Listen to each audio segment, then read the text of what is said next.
பும்ரா வந்து சாம்பியன்ஸ் டிராஃபில இருக்க மாட்டாரு. அக்ஷர் பட்டேல மேல ஆட வச்சதுனால கேஎல் ராகுல் கீழே ஆட வச்சிருப்பாங்க. இப்ப அக்ஷர் பட்டேல திரும்ப கீழே ஆட வச்சுட்டு கேஎல் ராகுல் டீசெண்டா நம்பர் 5 ஆட வச்சிருக்காங்க. இந்தியாவுக்கு வந்து எங்க ஓட்ட இருக்கோ அங்கெல்லாம் அடைக்கிற மாதிரி அவர் அடப்பாண்டு மாதிரி கேஎல் ராகுல் வந்து அங்க போட்டு அடைக்கிறாங்க. இவரே ஹர்ஷித் ராணா சிக்ஸ் அடிச்ச உடனே எனக்கு என்ன தெரியுமா தோணுச்சு, அடுத்த மேட்ச்ல வந்து ஹர்ஷித் ராணா வந்து நம்பர் 6ல ப்ரொமோட் பண்ணிட்டு ராகுல் இன்னும் கொஞ்சம் கீழே ஆட வைப்பாங்கன்னு தோணுச்சு. ரஜத் பட்டிடார வந்து கேப்டனா ரிலீஸ் பண்ணிருக்காங்க.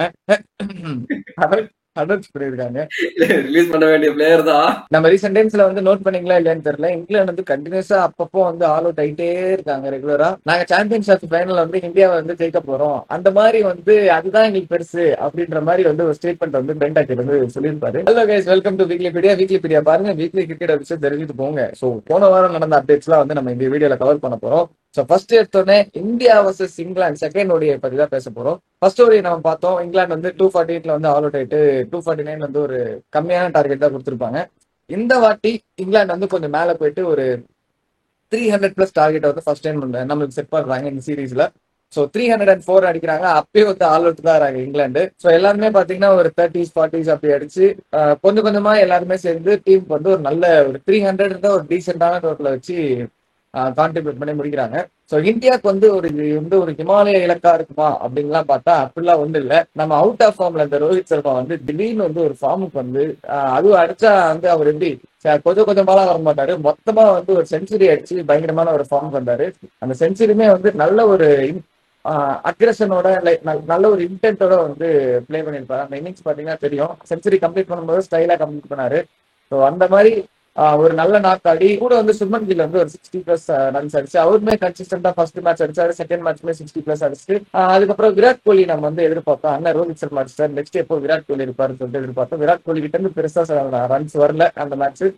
So again score form continues. அதுக்கப்புறம் ஸ்ரேயஸ் ஐயர் வந்து ஒரு 40+ ரன்ஸ் அடிச்சிருப்பாரு. கூட பாத்தீங்கன்னா வந்து அக்ஷர் பட்டேல் வந்து நம்பர் 5ல வந்து ப்ரமோட் பண்ணதுக்கு வந்து ஒரு வழியா 2வது ஓடியில வந்து பயங்கரமா ஆடி அவர் ப்ரூவ் பண்ணிருப்பாரு, நானும் வந்து I am quality batsman to play that ரோல்னு சொல்லிட்டு. இதுல ஆனா பிரச்சனை என்னன்னா, நம்ம கேஎல் ராகுல் வந்து கீழே ஆட வச்சிருப்பாங்க நம்பர் 6ல. அவரு பெருசா ஆடி இருக்க மாட்டாரு, அவரு திரும்ப ஃபிளாப் ஆயிருப்பாரு. ஸோ அப்படி இப்படி வந்து நம்ம டாப் ஆர்டர் பேட்ஸ்மேனே வந்து நல்லா ஆடி ஒரு கம்ஃபர்டபுளான சேஸா வந்து முடிச்சு வச்சிட்டாங்க இந்த செகண்ட் ஓடியே. அப்படியே பவுலிங் டிபார்ட்மெண்ட் பாத்தீங்கன்னா நம்ம டீம் வந்து ஜடேஜா வந்து ஒரு 3 விக்கெட் எடுத்து நல்லா போட்டு இந்தியா வந்து ஜெயிக்க வச்சிருப்பாரு. கூட பாத்தீங்கன்னா நம்ம ஹர்ஷித் ராணா, வருண் சக்கரவர்த்தி, முகமது ஷமி எல்லாம் வந்து ஒரு 1 விக்கெட் எடுத்து கான்ட்ரிபியூட் பண்ணிருப்பாங்க. இங்கிலாந்துல பாத்தீங்கன்னா பெருசா பவுலர்ஸ் வந்து ஒன்றும் ஷைன் ஆகல. லைக் வந்து எல்லாருமே கொஞ்சம் எக்ஸ்பென்சிவா அப்படிதான் இருப்பாங்க. ஜேமி வார்டன் மட்டும் வந்து கொஞ்சம் டீசெண்டா போட்டாரு, 2 விக்கெட்ஸ் எடுத்து ஒரு 5 பாயிண்ட் சம்திங் எக்கனாமில 5 பாயிண்ட் எக்கனாமில போட்டுருக்காரு ஓடியில அப்படின்னு கேட்பீங்க. அப்படிலாம் இல்ல, அந்த மேட்சுக்கு வந்து எல்லாரும் போட்டு 6 7 ஒருத்தர்லாம் 9 அடிச்சிருப்பாங்க. அட்கின்சன் 9 எக்கனாமில போட்டிருப்பாரு. ஸோ லிவிங்ஸ்டன்மே டீசெண்டா போட்டாரு, 7 ஓவர்ஸ்க்கு வந்து 1 for 20 நல்லா போட்டிருப்பாரு டீசெண்டா. ஸோ இதுக்கப்புறம் பாத்தீங்கன்னா இது ஒரு ரெக்கார்ட் ஒன்று வருது. லைக் ரோஹித் சர்மாக்கு வந்து he is the oldest Indian captain to score a century in all the 3 formats of the game அப்படின்ட்டு ஒரு ரெக்கார்ட் வந்து ரோஹித் சர்மா வந்து அந்த ஓடிஐல அந்த செஞ்சுரியை முடிச்சுட்டு இருக்கிறாரு. ஸோ இதுக்கப்புறம் தேர்ட் ஓடிஐல பார்த்தோம்னா வந்து 304 அடிச்சாங்க, 248 அடிச்சாங்க. அப்படி பத்தல, நம்மளுக்கு இங்கிலாந்து பத்தலன்னு சொல்லிட்டு டாஸ் ஜெயிச்சுட்டு 3வது தடவை திரும்பவும் வந்து இங்கிலாந்து டாஸ் ஜெயிச்சுட்டு பேட்டிங் எடுக்கல, பவுலிங் எடுத்தாங்க. இந்த வாட்டி நாங்க சேஸ் பண்றோம்டா, டேய் பேட்டிங் தான் எங்களுக்கு எவ்வளவு டார்கெட்ஸ் அடிச்சிருக்கீங்க ஈஸியா, பவுலிங் போட்டு நாங்க சேஸ் பண்றோம்டா அப்படின்னு சொல்லிட்டு பவுலிங் போட்டு பாத்தீங்கன்னா ரோஹித் சர்மா வந்து பேட்டிங் வந்து பெருசா இந்த மேட்ச்ல பார்க்க முடியல. போன மேட்ச் செஞ்சுரி அடிச்சிருப்பாரு, இந்த மேட்ச் அப்படியே இன்னொரு 9 மேட்ச் வெயிட் பண்ணுங்க, 10வது மேட்ச் அடிக்கிறேன் அப்படின்ற மாதிரி ரோஹித் சர்மா வந்து ஒரு ரன்ல அவுட் ஆயிடுவாரு. இந்த மேட்ச்ல பாத்தீங்கன்னா கில் வந்து ஒரு செஞ்சுரி அடிச்சு டீமை வந்து அப்படியே வந்து டீமோட ஸ்கோரை வந்து அப்லிஃப்ட் பண்ணிருப்பாரு. அதாவது நம்ம வந்து கிரிட்டிசிசம்ஸ் இருந்துச்சு முன்னாடி வந்து இந்த ஓடிஐ சீரிஸ் ஆரம்பிக்கிறதுக்கு முன்னாடி, வைக்கில் வைஸ் கேப்டன்லாம் இருந்துச்சு, அது விட்டுருங்க, வைக்கில் இந்தியன் டீம் எஸ்எஸ் விஜய் சொல் தான் வேணும் அப்படின்ற மாதிரி ரொம்ப டாக்ஸ் போயிட்டு இருந்துச்சு. ஏன் கில் ஆவரேஜ் எடுத்து பாருங்க, முன்னாடி நடுவில் தான் இப்ப அடிக்கல அப்படின்னு சொல்லிட்டு நம்ம சொல்லிட்டு இருந்தோம். அதே மாதிரி இந்த சீரிஸ் வந்து பொழந்து கட்டி இருப்பாரு, எல்லா மேட்சுமே 50. அது மட்டும் இல்லாம அகமதாபாத்துக்கு ராஜாண்டு வந்து திரும்ப ப்ரூவ் பண்ணிட்டாரு. அவர் அகமதாபாத்ல வந்து அடிச்சு பொழந்து எடுக்கிறாரு, ஒவ்வொரு மேட்சும் போட்டு அடிக்கிறாரு அகமதாபாத்ல. அது இப்போ கண்டினியூ ஆகுது. புரியுது, அதான் என்ன ஆஸ்திரேலியா கிட்ட வந்து அடிக்கல அப்படின்னு கேட்கறது எனக்கு புரியுது. அது விட்டுருங்க, அது வந்து ஸ்டடி டிபார்ட்மெண்ட், அங்க போவாதீங்க ஹரிஷ், அங்க போவாதீங்க.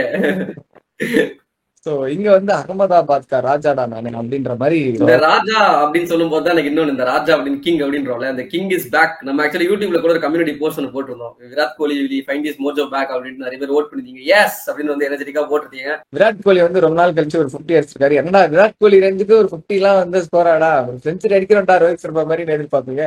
இருங்க அவர் 10-15ல இருந்து இப்பதான் மீண்டும் ஒரு 50 வந்திருக்காரு. நெக்ஸ்ட் வந்து அடிப்பாருன்னு ஒரு நம்பிக்கை வந்து அந்த 50ல தெரிஞ்சுச்சு. பார்ப்போம். ஆனா அதுலயுமே வந்து அந்த டிஸ்மிஸ் ஆன விதம் வந்து லைக் அவுட் சைடு ஆப்ல தான் வந்து டிஸ்மிஸ் ஆயிருப்பாரு. திரும்ப அந்த லெக் ஸ்பின்னர் கிட்ட வந்து இப்போ என்ன எதுக்குதான் வீக்னஸ் இல்லன்னு தெரியல. அவர் சீமர் ஆஃப் சைட்ல போட்டாலும் வீக்னஸ்ன்றாங்க, ஆஃப் ஸ்பின்னர் அவுட் ஆனாலும் வீக்னஸ்ன்றாங்க. லெக் ஸ்பின்னர் இப்போ ரீசெண்டா பாத்தீங்கன்னா அடில் ரஷீது அவர் வந்து பாத்தீங்கன்னா விராட் கோலியை வந்து இன்டர்நேஷனல் கிரிக்கெட்ல வந்து 10 தடவை டிஸ்மிஸ் பண்ணிருக்காராம். அவர் லெக் ஸ்பின்னருக்கு அகைன்ஸ்டா வீக்னஸ் இருக்குன்னு இப்ப புதுசா ஆரம்பிச்சிருக்காங்க. அப்புறம் வேற எந்த பஸ் டிரைவரும் வந்து வீக்னஸ் சொல்லாமதான் சரி. சரி விடுங்க. அந்த அந்த அந்த பர்சன் வன்மத்த கக்கறோன்றாங்க கமெண்ட் செக்ஷன்ல. அதெல்லாம் இல்ல. ஜஸ்ட் கிட்டிங் அந்த மாதிரி போயிட்டு இருக்கு அப்படின்னு சொல்ல விரும்பும். ஸ்ரேயஸ் ஐயர் பாத்தீங்கன்னா ஒரு 70+ ரன்ஸ் அடிச்சு வந்து திரும்பவும் அவருமே வந்து செம்ம கன்சிஸ்டன்டா இருக்காங்க ஓடிஐஸ்னு வந்துட்டா. அந்த மாதிரி சாம்பியன்ஸ் லீக் ஒரு நல்ல சைன். ஓகே, டாப் ஆர்டர்ல வந்து ஒரு 2 பேர் கன்சிஸ்டன்டா ஆடிட்டு இருக்காங்க அந்த மாதிரி சொல்லலாம் நம்ம. ஆடுறாங்க. அது மட்டும் இல்லாம இப்ப ரோஹித் விராட் 2 பேரும் ஃபார்முக்கு வந்துட்டாங்கன்றது வந்து ஒரு பாசிட்டிவான சைன். சோ கீழே பாத்தீங்கன்னா கேஎல் ராகுல் வந்து நம்பர் 5க்கு வந்து ப்ரொமோட் பண்ணிருப்பாங்க.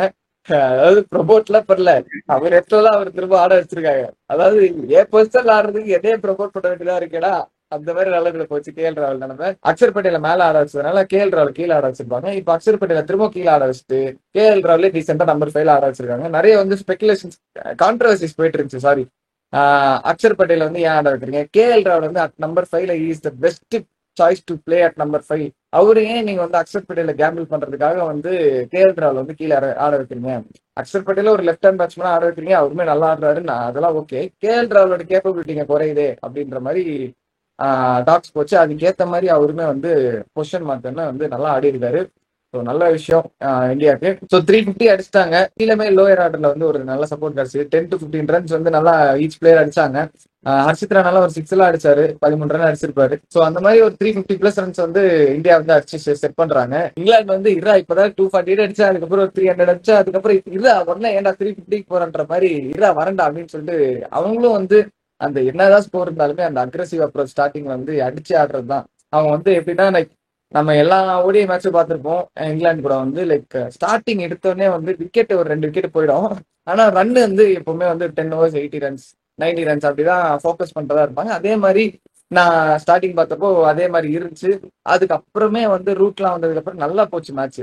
ஒரு நல்ல ஆக்சலரேஷன்லாம் இருந்துச்சு. ஆனா ரூட் வந்து சீக்கிரமா அவுட் ஆயிட்டாரு. அப்பவுமே லைக் என்ன சொல்றது, ஒரு 100 விடாம ஒரு 20 overs 140 அடிக்கிறாங்கன்னு வச்சுக்கோங்களேன். அந்த மாதிரி ஒரு நல்ல பேஸ்ல தான் போயிட்டு இருப்பாங்க இங்கிலாந்து எப்பவுமே பேட்டிங் ஆடும்போது. பாத்தீங்கன்னா வந்து நடுவில் வந்து ஃபால் ஆஃப் விக்கெட்ஸ் வந்து நிறைய வந்துருது. இப்போ இவங்க அப்ரோச் வந்து என்னதான் வந்து ஸ்டார்டிங்ல ரன்ஸ் வந்தாலுமே விக்கெட் டக்கு நடுவுல நம்ம கண் இமைக்கிற நேரத்துல வந்து விக்கெட் வந்து போயிட்டே இருக்கு. அந்த மாதிரி அந்த அப்ரோச் தான் வந்து எது பாசிட்டிவ் நினைச்சிட்டு இருந்தாங்களோ அதுவே வந்து அவங்களுக்கு வந்து நெகட்டிவா அமைஞ்சிருக்கு. இப்போ வந்து நம்ம ரீசெண்ட் டைம்ஸ்ல வந்து நோட் பண்ணீங்களா இல்லையான்னு தெரியல, இங்கிலாந்து வந்து கண்டினியூஸா அப்பப்போ வந்து ஆல் அவுட் ஆயிட்டே இருக்காங்க ரெகுலரா. இது வந்து யார் நோட் பண்ணீங்கன்னு தெரியல. ஓடிஐல ஆல் அவுட் ஆகுது ஓகே, T20லயுமே வந்து அவங்க ஆல் அவுட் ஆயிட்டு இருக்காங்க. ரெண்டம் மெக்கலமோட ஹெட் கோச் அந்த ஒரு பேஸ் பால் ஆக்சுவலி டாக்டிக்ஸ் வைஸ் வந்து அவங்க பண்ற அப்ரோச் எல்லாம் பிரச்சனை இல்லை. பட் என்னன்னா அவங்களுக்கு ஸ்பின் ஆட வரல, அதை அவங்க ஒத்துக்கணும். இந்தியன் கண்டிஷன்ஸ்ல அந்த ஒரு மிஸ்டி ஸ்பின் எலமெண்ட் குல்தீப் யாதவ் வருண் சக்கரவர்த்தி அவங்களுக்கு அதை ஆட வரல அப்படின்றப்போ கொஞ்சம் பார்த்து ஆட வேண்டிய ஒரு கட்டாயத்துல இருக்கிற சிச்சுவேஷன்ல அவங்க திரும்ப அடிக்க போய் விக்கெட் விடுறாங்க. நீ சொல்ல மாட்டேன், அவர் வந்து பாத்தீங்கன்னா கடைசியா வந்து ஓடி ஆடினது வந்து பாத்தீங்கன்னா 2020 அப்பதான் ஒரு ஃபர்ஸ்ட் கிளாஸ் ஆடி இருக்காரு. ரீசெண்டா IL T20ல மும்பைக்கு ஆடினாரு அப்படின்ட்டு MI எமிரேட்ஸ்க்கு ஆடினாருன்ட்டு கூட்டம் இருந்தாங்க டீமுக்குள்ள.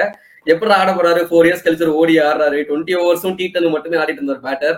எப்படி அடாப்ட் பண்ண போறாரு இந்தியன் கண்டிஷன்ஸ்லன்னு பார்த்தா ஆக்சுவலி நல்லாவே ஆடினாரு. இன்ஃபேக்ட் நீ சொன்ன மாதிரி ரூட்டும் பேண்டனும் தான் அந்த ஒரு மிடில் ஓவர்ஸ்ல வந்து பாசிங் ஆன் த பேண்டன் அப்படின்னு சொல்லுவாங்க. அந்த மாதிரி passing on the Banton middle overs நல்லா ஆடிட்டு இருந்தாரு பேண்டன். அன்பார்ச்சுனேட்லி அவரோட ஒரு விக்கெட் தான், அவர் வந்து லைட்டா ஒரு அன்பார்ச்சுனேட் டிஸ்மிசல் கீப்பர் கேட்ச், ஒரு ஃபெதர் செல்லமா தட்ட வர்ற மாதிரி லைட்டா தொட்டுட்டு போகும் பேட்ல. அங்க ஆரம்பிச்ச ஒரு கொலாப்ஸ் தான். அதுக்கு அடுத்த ஒரு ரூட் அவுட், அப்படியே ரூட் வேரோட புடுங்கிட்டாங்க அப்படின்ற மாதிரி இங்கிலாந்து டீம் வேரோட புடுங்கிட்டாங்க. கடைசியில வந்து பாத்தீங்கன்னா கஸ் ஹட்கின்சன் வந்து பாத்தீங்கன்னா வந்து இப்படிதான் இந்த பிட்ச்ல ஆடணும் அப்படின்ற ஒரு பவுலர். அவர் வந்து பாத்தீங்கன்னா ஒரு 38 அடிக்கிறாரு. இன்ஃபேக்ட் அவர் தான் வந்து பாத்தீங்கன்னா இங்கிலாந்து டீமோட ஹையஸ்ட் ஸ்கோரர் தேர்ட் ஓடிஐல. அவரும் பேண்டனும் 38 சேம். அவர் வந்து அடிச்ச அடியெல்லாம் பார்த்தா இங்கிலாந்து பேட்டர்ஸ் எல்லாம் வந்து கத்துக்கணும் போல அவர்கிட்ட போயிட்டு எப்படி பேட்டிங் ஆடணும் இந்த கண்டிஷன்ஸ்ல அப்படின்ட்டு. குல்தீப் யாதவ் எல்லாம் சூப்பரா ஒரு டேக்கிள் பண்ணார், நல்லா ஆடினார் ஹட்கின்சன். பட் எனிவே ஒரு 150-160 ரன்ஸ் மார்ஜின்ல இந்தியா வந்து தேர்ட் ஓடிஐ ஜெயிச்சிட்டாங்க. சீரீஸோட வந்து சம்மரின்னு பார்த்தோம்னா 3-0 வந்து இந்தியா வந்து ஜெயிக்கிறாங்க. So player of the match third ODI யாருன்னு பார்த்தீங்கன்னா சுப்மன் கில் தான். அதே மாதிரி பிளேயர் ஆஃப் த சீரீஸ்லயுமே வந்து சுப்மன் கில் தான். இந்த மேட்ச் முடிஞ்சோன்னா பெண்டா கிட்ட இருந்து ஒரு ஸ்டேட்மெண்ட் கேட்டோம். லைக் வந்து இந்த சீரீஸ்ல வந்து 3-0 தோக்கறதுலாம் எங்களுக்கு பிரச்சனை இல்லைங்க. நாங்க சாம்பியன்ஷிப் ஃபைனல் வந்து இந்தியாவை வந்து ஜெயிக்க போறோம். அந்த மாதிரி வந்து அதுதான் எங்களுக்கு பெருசு அப்படின்ற மாதிரி வந்து ஒரு ஸ்டேட்மெண்ட் வந்து பெண்டா கிட்ட வந்து சொல்லியிருப்பாரு. ஒன்னும் சொல்றதுக்கு இல்ல. சொல்றதுக்கு இல்ல. அவர் வந்து ஏதோ ஒரு எமோஷனல் அப்படின்றதே ஒரு கேள்வி. அதுதான் புரியுது. 3-0 தோத்துருக்கீங்க புரியுது. அதுக்குன்னு இந்த எமோஷனை வந்து அப்படியே வச்சுக்கோங்க. சாம்பியன்ஸ் டிராஃபில வந்து நம்ம பார்ப்போம். ஓகேங்களா? கான்ஃபிடன்ஸ் லெவல நான் பாராட்டுறேன். சோ சாம்பியன்ஸ் டிராஃபின்னு சொல்லும்போது சாம்பியன்ஸ் டிராஃபில வந்து 2 அப்டேட். ஸோ பும்ரா வந்து இன்ஜுரி கன்சர்ன்ஸ்னால நம்ம பேசிட்டு இருந்தோம் வருவாரா இல்லையான்னு சொல்லிட்டு டெட்லைன் முடிஞ்சிச்சு, அனௌன்ஸ் பண்ணிட்டாங்க. பும்ரா வந்து சாம்பியன்ஸ் டிராஃபில இருக்க மாட்டாரு டியூ டு இன்ஜுரி ரீசன்ஸ். நம்ம வந்து முன்னாடி டிஸ்கஸ் பண்ண மாதிரி தான். ஸோ அவருக்கு பதில் ஹர்ஷித் ராணாவை ரீப்ளேஸ்மெண்டா கூட்டிட்டு வராங்க. அண்ட் வந்து எஸ்எஸ்வி ஜெய்ஸ்வால் வந்து டீம் விட்டு வெளில தூக்குறாங்க. ஏதாவது இன்ஜுரி கன்சர்னான்னு கேட்டீங்க, அதெல்லாம் இல்ல. இவர் வருண் சக்கரத்தை வந்து கூட்டு விளையாட வைக்கிறதுக்காக எஸ்எஸ்வி ஜெய்ஸ்வால் வந்து வெளில உட்கார வைக்கிறாங்க. நீங்க கேட்பீங்க, முன்னாடியே வந்து 4 ஸ்பின்னர் வச்சதுக்கே வந்து பயங்கர கான்ட்ரவர்சியா போயிட்டு இருந்துச்சு. இப்ப என்னடா 5வது ஸ்பின்னரா வந்து வருண் சக்கரவர்த்தி திரும்ப கூட்டு வைங்க. வருண் சக்கரவர்த்தி நல்லா பெர்ஃபார்ம் பண்ற, அதெல்லாம் இல்லைன்னு சொல்லுங்க. வருண் சக்கரவர்த்தி 5வது ஸ்பின்னரா கூட்டு வர்றதுக்கு எஸ்எஸ்வி ஜெய்ஸ்வால் மாதிரி ஒரு ஓப்பனிங் பேட்டரை உட்கார வச்சுட்டு, ஐ மீன் ரீப்ளேஸ்மெண்டா உட்கார வச்சுட்டு கூட்டிட்டு வர்றது நல்ல மூவா அப்படின்ற மாதிரி இப்போ கொஞ்சம் அரசல் பரசலா போயிட்டு இருக்கு. இதுக்கு நடுவில் ஹர்ஷித் ராவை எதுக்கெல்லாம் கூப்பிட்டு வந்தீங்க, சிராஜ் என்னடா பண்ணீங்க, சிராஜ் எங்கடா எங்க தலைவர் சிராஜ் அப்படின்னு சொல்லிட்டு அதுவும் டாக்ஸ் போயிட்டு இருக்கு. சிராஜ் வந்து அவர் எக்ஸ்பென்சிவா இருக்காரு, என்னதான் விக்கெட் அப்பப்போ எடுத்தாலுமே எக்ஸ்பென்சிவா இருக்காருன்ற மாதிரி ஒரு ஃபேக்டர் வந்து பேசிட்டு இருந்தாங்க. ஆனா ஹர்ஷித் ராணுமே ஓவராலா பார்க்கும்போது அவருமே கொஞ்சம் எக்ஸ்பென்சிவா தான் இருக்காரு, அங்கங்க அடி வாங்குறாரு. இல்ல ஆக்சுவலி இது நான் அட்ரஸ் பண்ணணும்னு நினைச்சேன். அவர் வந்து எக்ஸ்பென்சிவா இருக்காரு, ஓகே தான். பட் நீங்க நல்லா எடுத்து பாத்துட்டோம்னா ஃபர்ஸ்ட் ஸ்பெல்ல மட்டும் தான் அவர் ரன்ஸ் தராரு. 3 ஓடிஎல்லையுமே அந்த ஃபர்ஸ்ட் ஒரு 2 ஓவர் 3 ஓவர் ரன்ஸ் தராரு. அதுக்கப்புறம் அவர் ஆஃப்டர் த பவர் பிளேல செகண்ட் ஸ்பெல் வரும்போது வந்து அவர் சூப்பரா போடுறாரு, நிறைய விக்கெட்ஸ் எடுக்கிறாரு. அந்த லைன் அண்ட் லைன் வந்து சூப்பரா பிடிச்சு போடுறாரு. எனக்கு தெரிஞ்சு பாத்தீங்கன்னா ஹர்ஷித் ராணா வந்து இந்தியா ஆட வைக்கிறாங்க அப்படின்னா ஓப்பனிங் ஸ்பெல் கொடுக்காம அந்த இடத்துல வந்து ஒரு லேட்டஸ்ட் ஸ்டேஜஸ் ஆஃப் தி மேட்சஸ்ல கொடுக்கலாம். ஆமா, ஒரு ஆஃப்டர் பவர் பிளே வந்து ஒரு ஃபர்ஸ்ட் சேஞ்ச்னு சொல்லுவோம்ல, அந்த மாதிரி ஃபர்ஸ்ட் சேஞ்ச் பவுலரா வந்து ஹர்ஷித் ராணா யூஸ் பண்ணாருன்னா இன்னும் கொஞ்சம் எஃபெக்டிவா இருப்பாருன்னு தோணுது. அண்ட் ஆன் பேப்பர் எனக்கு தெரிஞ்சு பர்ஃபார்மன்ஸ் வைஸ் சிராஜை விட ஹர்ஷித் ராணா பெட்டரா போடுறாரு அப்படின்ட்டு வந்து நான் வந்து ஆனஸ்டாவே சொல்லி ஆகும். 2 ஜட்ஜ் தான், பட் இப்போதைக்கு இருக்கிற ஃபார்ம்ல Harshit Rana is bowling better. So Champions டிராஃபில அவர் ஆடுவாரான்னு தெரியல. ஏன்னா வந்து ஆனஸ்டா வந்து ஷம்மி ஹர்தீப் சிங் இருக்கும்போது ஹர்ஷித் ராணாக்கு சான்ஸ் கிடைக்குது அப்படின்னா அவர் ப்ரூவ் பண்ணுவாருன்ற ஒரு நம்பிக்கை. அது இருக்கிற ஒரு பட்டாளமா இருக்கிற ஒரு ஸ்பின்னர்ஸ் நடுவில் வந்து திரும்ப ஒரு 3வது பேசற வந்து இன்வெஸ்ட் பண்ணுவாங்களா இந்தியா அந்த பொசிஷனுக்கு அப்படின்றது தான் எங்களுக்கு கேள்வி. ஸோ பார்ப்போம் அந்த ஸ்குவாட் எப்படி இருக்குன்னு சொல்லிட்டு. எஸ்எஸ்வி ஜெய்ஸ்வால் இப்போ வந்து ஓப்பனிங் வந்து கில்லும் ரோஹித் சர்மா ஆடிட்டு இருக்காங்க. அங்க 2 பேர்ல ஒருத்தர் வந்து பயங்கரமா சொதப்ப ஆரம்பிச்சிட்டாங்க. மாத்தியாவன ஒருத்தரை அப்படின்னா யாரும் ஆடு வைப்பாங்கன்னு தெரியல எனக்கு. இல்ல எஸ்எஸ்வி ஜெய்ஸ்வால் வெளில உட்கார வச்சிட்டாங்க. நம்ம ஆட்டோக்கார தம்பி கேஎல் ராகுல தான் வந்து மேல கூட்டு வருவாங்க நினைக்கிறேன். 6 ஓவர்ல இருந்து 5 ஓவர்ல இருந்து ஓப்பனிங் ஒரு கிளம்பி எங்க வேணுமோ இந்தியாவுக்கு வந்து எங்க ஓட்ட இருக்கோ அங்கெல்லாம் அடைக்கிற மாதிரி அவர் அடப்பாண்டு மாதிரி கேஎல் ராகுல வந்து அங்க போட்டு அடைக்கிறாங்க. இது தெரியல, அவர் வந்து பர்சனலா அவருக்கே வந்து எப்படி ஏட்டாவாருன்னு தெரியல. ஆனா அவர் எங்க கொடுத்தாலுமே அவர் வந்து மோஸ்டா வந்து நல்லா பெர்ஃபார்ம் பண்ணியிருக்காரு இந்தியாவுக்கு ஓடிஐஸ்ல. சோ பாப்போம் எப்படி யூஸ் அடப்பாண்டு எங்க ஓட்டுறாங்களா இல்லடா இது உட்கார வைக்கிறாங்களா, ரிசர்வ் பண்ணிட்டு வந்து ஆட வைக்கிறாங்களா, அரசல் பொர்சலா அந்த மாதிரி கொஞ்சம் நியூஸ் எல்லாம் வருது. ரிசர்வ் பண்ணிட்டு ஆட வைக்கிறாங்களா அப்படின்றத பாப்போம். ஹர்ஷித் ராணா 6 அடிச்ச உடனே எனக்கு என்ன தெரியுமா தோணுச்சு, அடுத்த மேட்ச்ல வந்து ஹர்ஷித் ராணா வந்து நம்பர் 6ல ப்ரொமோட் பண்ணிட்டு ராகுல் இன்னும் கொஞ்சம் கீழே ஆட வைப்பாங்கன்னு தோணுச்சு. ப்ரோ சும்மா ஜஸ்ட் ஜோக்கிங், வன்மோலாம் இல்ல, ஜஸ்ட் ஜோக்கிங். இப்ப இருக்கிற நாளே பார்த்தா கேஎல் ராகுல் வந்து எங்க ஆடுவாருன்னு தெரியல, அவருக்கே தெரியாது. மேட்ச் அப்பதான் சொல்லுவாங்க போல, ஓப்பனிங் பேட் கட்ல ஓப்பனிங் போடா நானா அப்படின்ற மாதிரி ஒரு ஃபன்ஸ் நடக்கும்னு நினைக்கிறேன். சோ ஓபன் பண்ணா ஒரு பெரிய டீம் ஐபிஎல் வந்து ஒரு பெரிய டீமுக்கு வந்து இன்னும் கேப்டன் அனௌன்ஸ் பண்ணாம இருந்துச்சு. சோ யாரு விராட் கோலி தான் கேப்டனா வருவாங்க அப்படின்னு நினைச்சிட்டு இருந்த டைம்ல எதிர்பார்த்துட்டு இருந்தாங்க ஃபேன்ஸ். ஆனா வந்து விராட் கோலி இப்போ வந்து கேப்டனா இல்ல, வேற ஒருத்தர் வந்து கேப்டனா அனௌன்ஸ் பண்ணிருக்காங்க. யாருப்பா குணால் பாண்டியாவா அப்படின்னு கேட்கறது புரியுது. அந்த முடிவுலாம் வந்து அவ்வளவு சீக்கிரம் வந்து ஆர்சிபி எடுக்கல, அந்த அளவுக்கு போகல. பட் ஆனா வந்து ரஜத் பட்டிடாரை வந்து கேப்டனா ரிலீஸ் பண்ணிருக்காங்க. ரிலீஸ் பண்ண வேண்டிய பிளேயர் தான் ரஜத் பட்டிடார். வந்து டொமஸ்டிக்ஸ்ல வந்து பார்த்துதான் தெரியும், அவர் வந்து ஒரு டீமுக்கு கேப்டன்சி பண்ணிட்டு இருந்தாரு. இது ஆர்சிபிக்கு வந்து ஒரு நல்ல ஆப்பர்ச்சுனிட்டி அவர் யூஸ் பண்ணிட்டு, ஆர்சிபி டீமே வந்து நம்ம வந்து இந்த வாட்டி கொஞ்சம் எக்ஸ்பெக்ட் பண்ற மாதிரி இருக்கு, நல்லா எல்லா இடத்துக்குமே ஃபில் பண்ற மாதிரி ஒரு டிஃப்ரெண்டான ஒரு டீமா எடுத்துருக்காங்க. ஸோ பார்ப்போம் ஏதாவது புதுசா நடக்குதா அப்படின்ட்டு பாப்போம். அடுத்தது புதுசா அப்படின்றப்போ இன்னொரு டீம் ஒண்ணு இருக்கு, அவங்களும் வந்து புதுசா ஒண்ணு பண்ணும் அப்படின்ட்டு 18 வருஷமா வந்து 17 கேப்டன்ஸ் வந்து மாத்திருக்காங்க. ஆனா அந்த புதுசா அது நடக்கிறது இல்ல. அவங்களுக்கே தெரிஞ்சிருக்கும். பஞ்சாப் கிங்ஸ் அவங்களும் ரொம்ப ட்ரை பண்றாங்க. ஏன் அவங்க சக்சஸ்ஃபுல்லா இல்லன்றதுக்கு ஒரு ரீசனே வந்து பாத்தீங்கன்னா அந்த கேப்டன்சி சேஞ்ச் தான். அவங்க ஒரு வருஷமா புது கேப்டன்ஸ் கொண்டு வராங்க. சோ இந்த வருஷம் பாத்தீங்கன்னா ஸ்ரேயாஸ் ஐயரை வந்து கேப்டன் அனௌன்ஸ் பண்ணிருக்காங்க. இது 17th கேப்டன் இன் 18th இயர் அப்படின்ட்டு வந்து பஞ்சாப் கிடைச்ச புது பாத்திரம். ஆமா, அவரை வந்து புதுசா வந்து கேப்டன் அனௌன்ஸ் பண்ணிருக்காங்க. சோ பாக்கலாம் இந்த முறையாச்சும் அவர் வந்து அந்த புதுசா ஒண்ணு வந்து அடிச்சு கொடுப்பாரா, அப்படி இல்ல திரும்ப 19th இயர் வந்து 18th கேப்டனா வந்து கொண்டு வருவாங்கன்றது வந்து சீசன் எண்ட்ல வந்து பாப்போம். அண்ட் டெல்லி கேபிட்டல்ஸ்மே வந்து பாத்தீங்கன்னா புதுசா நிறைய அதுல சொல்ல நினைக்கலடா, அது ஆட்டோமேட்டிக் வந்து. அண்ட் இது சொல்லும் போது டெல்லி கேபிட்டல்ஸ் வந்து பாத்தீங்கன்னா அவங்க வந்து ஒரு கோச் மாத்திருக்காங்க. லைக் ஹேமந்த் பதானி வந்து அவங்களுக்கு ஹெட் கோச். அவரு ரீசென்ட் டைம்ஸ்லயுமே டொமஸ்டிக்ல நல்லா வந்து, டொமஸ்டிக்னா ரஞ்சி டிராஃபி அப்படி இல்ல, மீதி பிரான்சைஸ்க்கு வந்து நல்லா வந்து ஒரு as a கோச்சாவும் as a மென்டராவும் நல்லா பெர்ஃபார்ம் பண்ணிட்டு இருந்த ஒரு கோச். அவரை வந்து டெல்லி கேபிட்டல்ஸ் வந்து ஹெட் கோச் அனௌன்ஸ் பண்ணிருக்காங்க.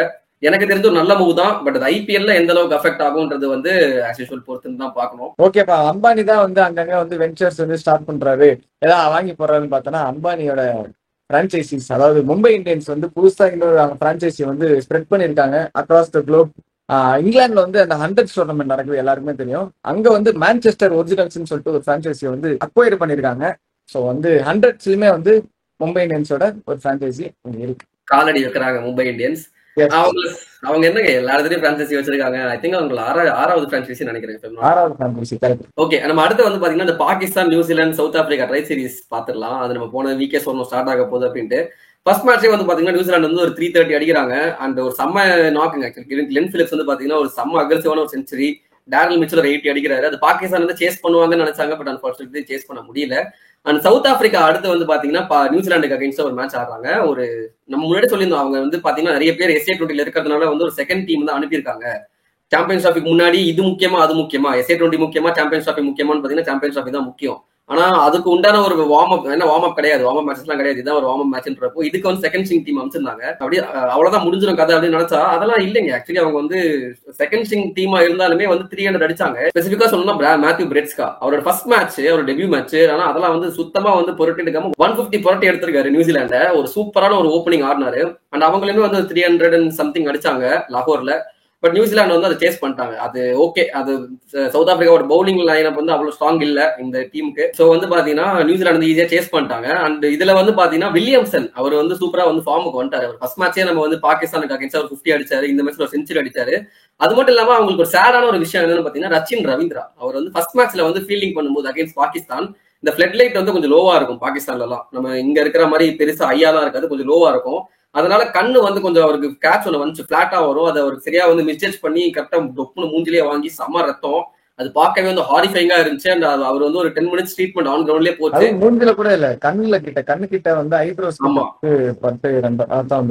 ஆமா, அதனால வந்து அவர் செகண்ட் மேட்ச் ஆடல. அண்ட் சாம்பியன்ஸ் ஆஃப்மே வந்து ஒரு டவுட் அப்படின்ற மாதிரி சொல்லிட்டு இருக்காங்க இந்த வீடியோ ரெக்கார்ட் பண்ணிட்டு இருக்கும்போது. சோ பாக்கலாம், லைக் வந்து அது ஒரு சேடான இன்சிடென்ட். தென் தேர்ட் ஓடி வந்து பாத்தீங்கன்னா சவுத் ஆப்பிரிக்கா வர்சஸ் பாகிஸ்தான் நடந்துச்சு. பாகிஸ்தான் அகைன் வந்து பாத்தீங்கன்னா டாஸ் வின் பண்ணி பவுலிங் எடுக்கிறாங்க. சவுத் ஆப்பிரிக்கா வந்து செம்ம டாமினேஷன். லைக் முன்னாடி சொன்ன மாதிரி ஒரு செகண்ட் ஸ்ட்ரிங் டீமா இருந்தாலும் கிளாஸனும் மகாராஜா மட்டும் டீமுக்குள்ள வராங்க. வந்து பாத்தீங்கன்னா 350 அடிக்கிறாங்க, 354 அடிக்கிறாங்க. செம்ம இன்னிங்ஸ். அதுவும் இந்த கிளாஸன் எல்லாருமே ஒரு 3 பேர் 80 அடிச்சிருக்காங்க. டென்பா பவுமா ஒரு 80 அடிச்சாரு. மேத்யூ பிரெட்ஸ்கா அவர் 150 அடிச்சாருல, இந்த மேட்ச்ல ஒரு 80 அடிக்கிறாரு. திரும்ப கிளாஸன் டீமுக்குள்ள வந்து அவர் அக்ரெசிவா ஒரு 80 அடிக்கிறாரு. இன்ஃபேக்ட் அவர் பாகிஸ்தானுக்கு அகைன்ஸ்டா கடைசி 4 மேட்ச் ஆடி இருக்காரு. 4 மேட்சுமே 50+.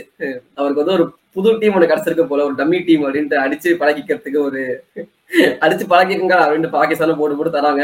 350+. இது யாரும் சேஸ் பண்ணுவாங்கன்னு நினைச்சு பார்க்கல. என்னதான் வந்து கராச்சி ஒரு பேட்டிங் ஃப்ரெண்ட்லி ட்ராக் டியூ வரும் அப்படின்னு சொன்னாலுமே 355 ஒரு அதிக டார்கெட் தரேன்.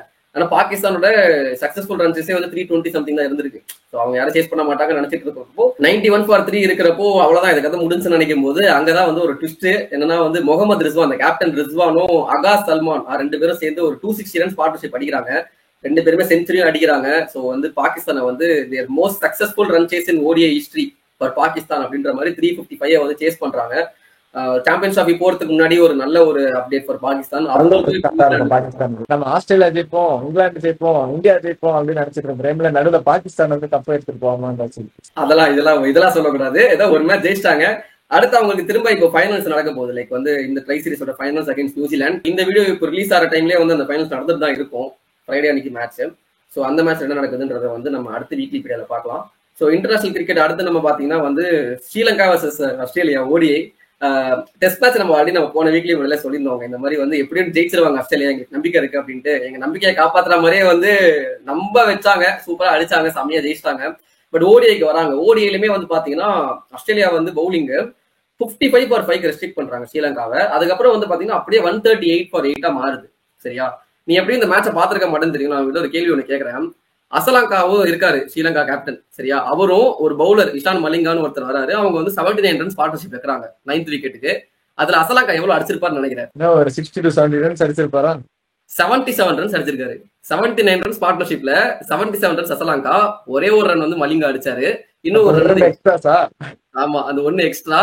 செம்ம இன்னிங்ஸ். அவரு ஒரு 120 ரன்ஸ் அடிச்சாரு. செம்ம அக்ரெசிவான ஒரு நாக்கு. 135 இருந்து ஒரு 220 வரைக்கும் எடுத்துட்டு போனாரு. சூப்பரா ஈஸியா சேஸ் பண்ணிடுவாங்க ஆஸ்திரேலியா நினைக்கும் போது பார்க்லயே 4 விக்கெட் போயிடுச்சு. அதுக்கப்புறம் வந்து unable to chase it down. Australia வந்து தோத்துட்டாங்க. சோ அவங்களோட ஓடிஐ டீம் வந்து without Cummins, without Stoinis, without Marsh, without Hazlewood எவ்வளவு வீக்கா இருக்கு அப்படின்றது வந்து ஒரு எக்ஸாம்பிளா இந்த மேட்ச் வந்து பார்க்கலாம். ஆஸ்திரேலியா டீம்ல எவ்வளவு வித்வுட் சொன்னோம், ஆனா வந்து சாம்பியன்ஸ் டிராபி வித்வுட் ஸ்ரீலங்கான்னு சொல்றதுதான் வந்து இங்க சோழமான விஷயம். ஆமா, ஆனா கரெக்ட். சாம்பியன்ஸ் டிராபில ஸ்ரீலங்கா இல்ல. ஆமா, பட் ஆனா ஸ்ரீலங்கா வந்து ஆக்சுவலி டாமினேட் பண்ணிட்டு தான் இருக்காங்க ஓடிஐல. இப்போ ரீசெண்டா சனத் ஜெயசூர்யா எராக்கு அப்புறம் அவங்க வந்து ஓடிஐல நல்லா பெர்ஃபார்ம் பண்றாங்க. டெஸ்ட் T20 எல்லாம் விட்டுருங்க, ஓடிஐல வந்து ஒரு அடுத்த எராவா இருக்காங்க. நெக்ஸ்ட் சாம்பியன்ஸ் டிராஃபில கண்டிப்பா ஸ்ரீலங்கா இருப்பாங்கன்னு வந்து எனக்கு தோணுது. அடுத்து வந்து பாத்தீங்கன்னா அயர்லாந்து vs ஜிம்பாப்வே. இந்த மேட்சை பத்தி அப்டேட் பண்றதுக்கு ஒன்றும் இல்ல. ஆக்சுவலி ஜிம்பாப்வே வந்து நல்ல ஃபர்ஸ்ட் இன்னிங்ஸ் லீட் வச்சாங்க. பட் அன்பார்ச்சுனேட்லி அவங்க வந்து செகண்ட் இன்னிங்ஸ் அந்த பவுலிங்ல வந்து சரியா போடல.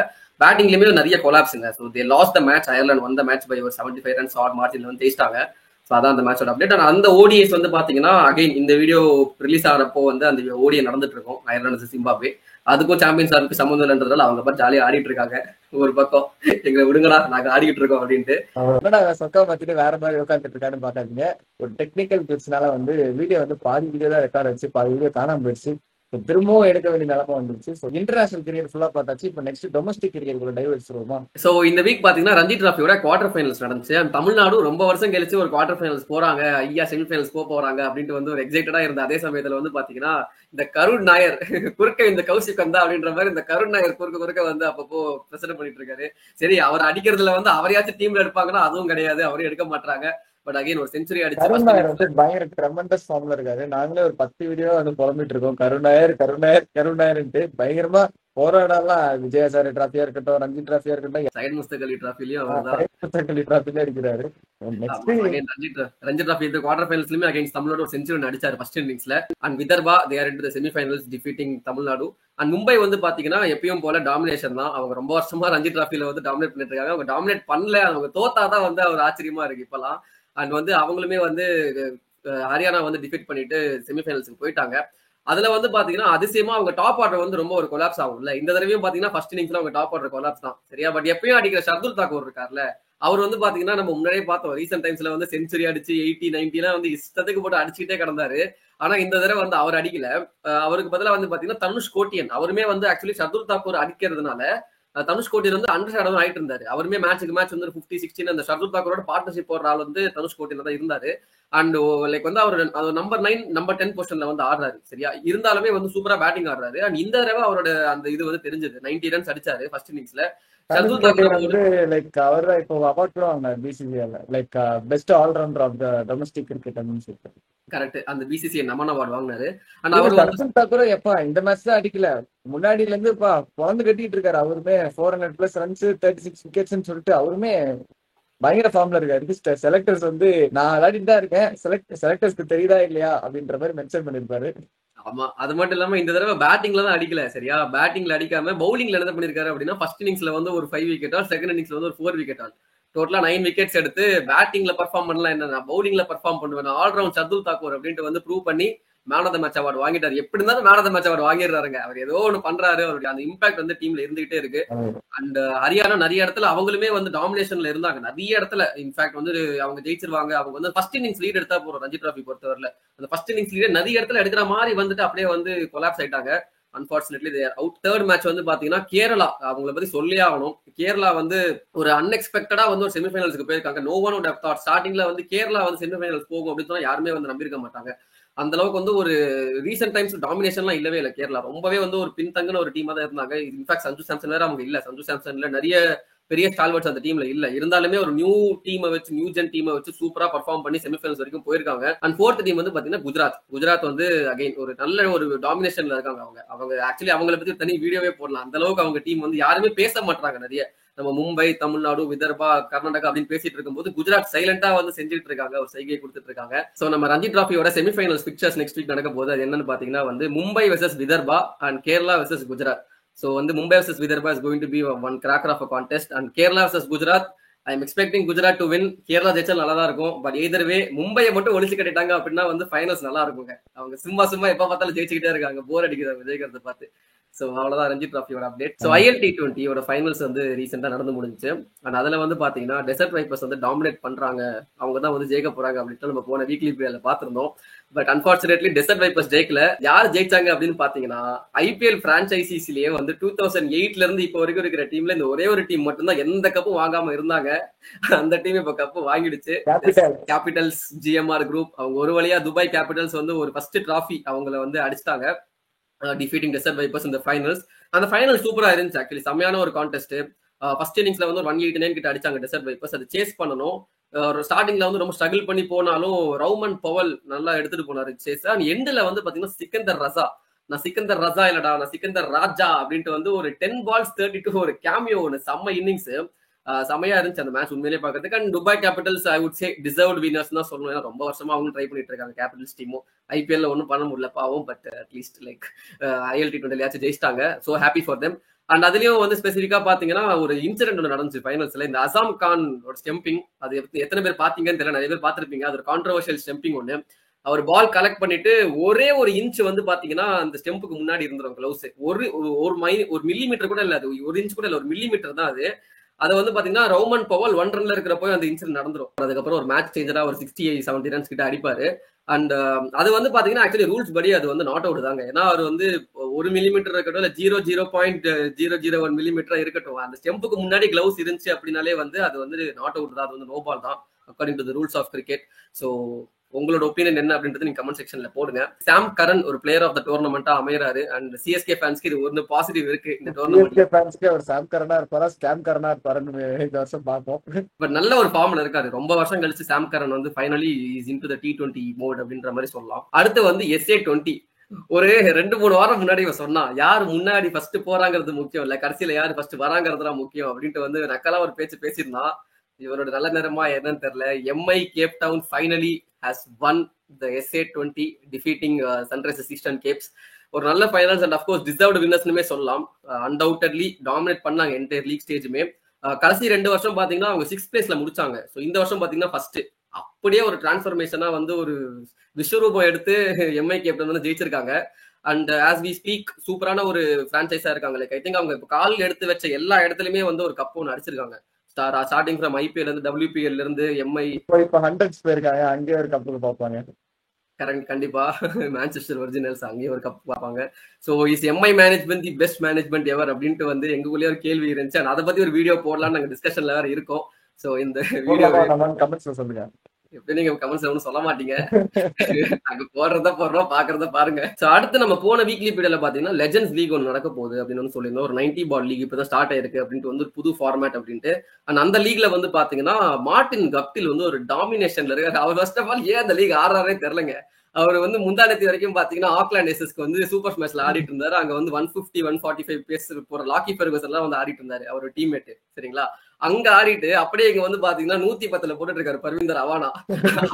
அவருக்கு அகைன்ஸ்டா அடிக்கிறாரு.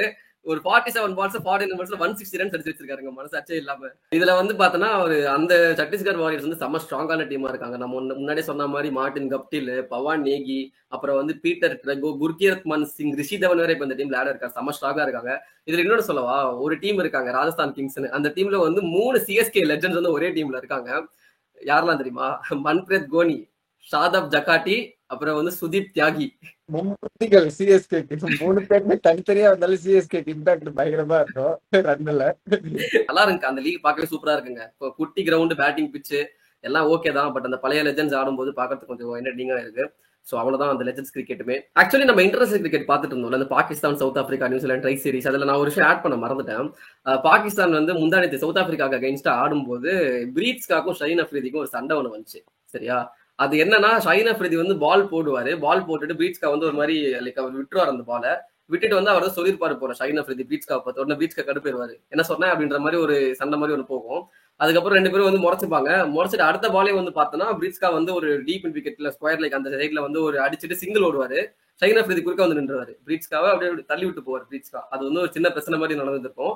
அதுக்கப்புறம் ஒரு ஃபியூ ஓவர்ஸ்க்கு அப்புறம் வந்து பாத்தீங்கன்னா டெம்பா பவுமா வந்து ரன் அவுட் ஆயிடுவாரு, சரிங்களா? அந்த கேப்டன் ரன் அவுட் ஆயிடுவாரு. கேப்டன் ரன் அவுட் ஆன உடனே அகாஸ் சல்மானும் ஷவுட் ஷக்கீலும் வந்து டெம்பா பவுமா மூஞ்சிக்கு முன்னாடி வந்து ஏஸ் ஏஸ் அப்படின்னு வந்து கத்துவாங்க. செம ஃபன்னியா இருக்கும். அந்த இன்சிடென்ட் முடிஞ்சா நாங்க ஆட் பண்றோம் பாருங்க.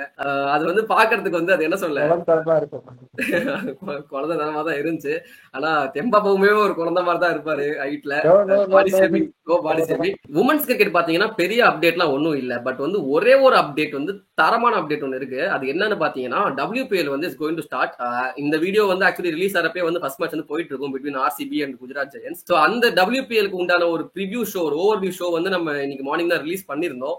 அந்த வீடியோ நீங்க வந்து பார்க்கல அப்படின்னா செக் பண்ணி பாருங்க. லைக் டீம்ஸோட ஸ்ட்ரெங்ஸ் என்ன, வீக்னஸ் என்ன, ஒவ்வொரு டீமோட பிளேயிங் லெவல் என்னவா இருக்கும், அதுல இருந்து வந்து emerging player to watch out for, Indian Overseas player to watch out for அப்படின்ட்டு வந்து ஒரு டிஃபரெண்டான ஒரு வீடியோ நாங்க வந்து ஒன்று போட்டிருந்தோம். அண்ட் இன்னொரு கெஸ்ட்டுமே ஆட் ஆயிருந்தாங்க, சாரதா அப்படின்ட்டு. தமிழ்நாடு கோச் அவங்க ஆக்சுவலி. ஸோ அவங்களுமே வந்து கூப்பிட்டு அவங்களோட இன்சைட்ஸ் லைக் அவங்க டொமஸ்டிக்ல வந்து தமிழ்நாடு கோச்சா இருக்கனால இன்சைட்ஸ் நம்ம அவங்ககிட்ட இருந்து. ஸோ எல்லா இன்ஃபர்மேட்டிவ் விஷயங்களும் அதுல இருக்கும் WPL பத்தி. ஸோ அந்த வீடியோ செக் அவுட் பண்ணி பாருங்க. So hope you guys like this video. Next week நடக்கிற அப்டேட்ஸ்லாம் வந்து நாங்க அடுத்த DTPD எபிசோட்ல ஃப்ரைடே உங்களுக்கு வந்து டெலிவர் பண்ணுவோம்.